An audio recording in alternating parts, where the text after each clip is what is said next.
Aliens, are they out there?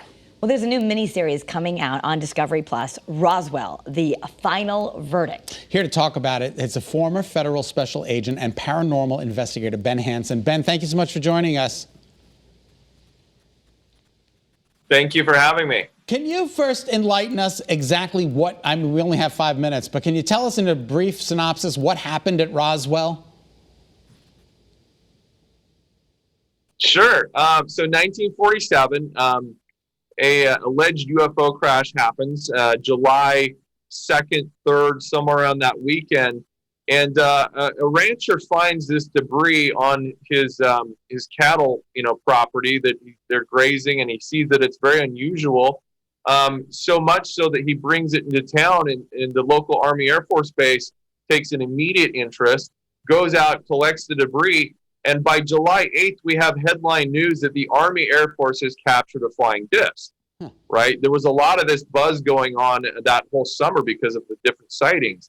Well, within a couple of hours, they come out now as the debris is being transported to different Air Force bases and tell us it's a weather balloon.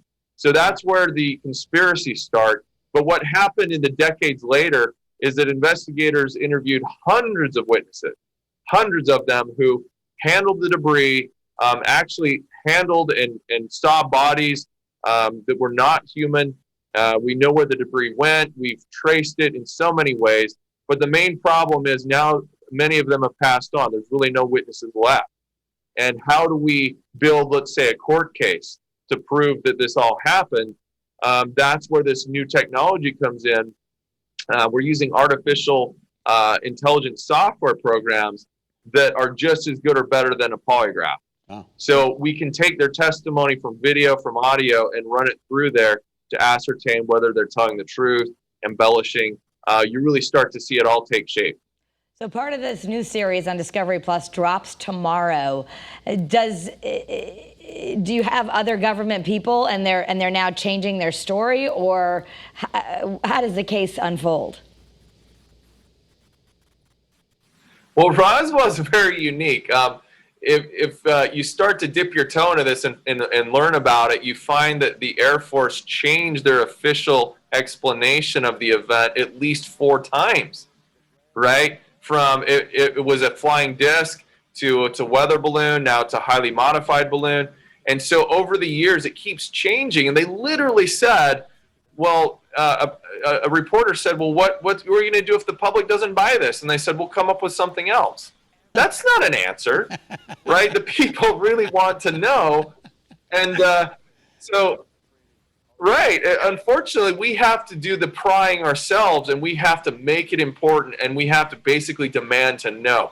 And that's what is great. What happened with the congressional hearings lately is that they defined it as a national security threat. Congress is willing to put a lot of money into this now.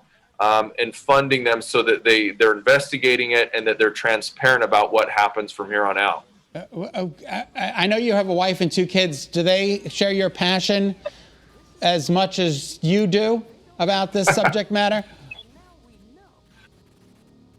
Well, I actually had a UFO sighting of my own, and luckily my wife was with me. And it was pretty crazy in Huntington Beach, California, where we saw what people describe as the classic black triangle, completely silent. And I was glad she was there, because sometimes I do think that, she needs to reel me in a little bit. But she's one of those people, it's like, well, it's interesting, but I'm not going to book about it. You can go to your conferences and whatever. I just find it interesting. That's great. A lot of people say, well, why would the government try and hide it so much? Yeah. Is it because the fear is that we'd all be afraid of it? Is it possible that if there is other life, that other life is benevolent and it's good for us to know about it? That's the premise, and it goes back to the 50s where the CIA actually did a study on this. The conclusion was we couldn't handle it. We would panic. And I think we've grown up as a nation, except for last year when COVID caused people to nearly kill each other for toilet paper. I was thinking maybe we haven't grown up yet, So I think if they do come out, it's going to be little by little. Okay. Well, I think we have the X-Files to thank for bringing your attention to this. Is that right? It was a big impetus for me. It sparked my interest. If there was an X-Files, I wanted to find it, and I was one of those kind of geeky kids growing up that had the Fox Mulder posters, and I want to believe I still have one in my office. Okay, well, thank you so much for being with us. We look forward to it. Roswell, the final verdict, premieres tomorrow on Discovery Plus. May the force be with you. You as well. Thank you so much. Thank you. It's fascinating, and it'd be great when more and more information comes out. I do think the public gets a right to know. I completely agree.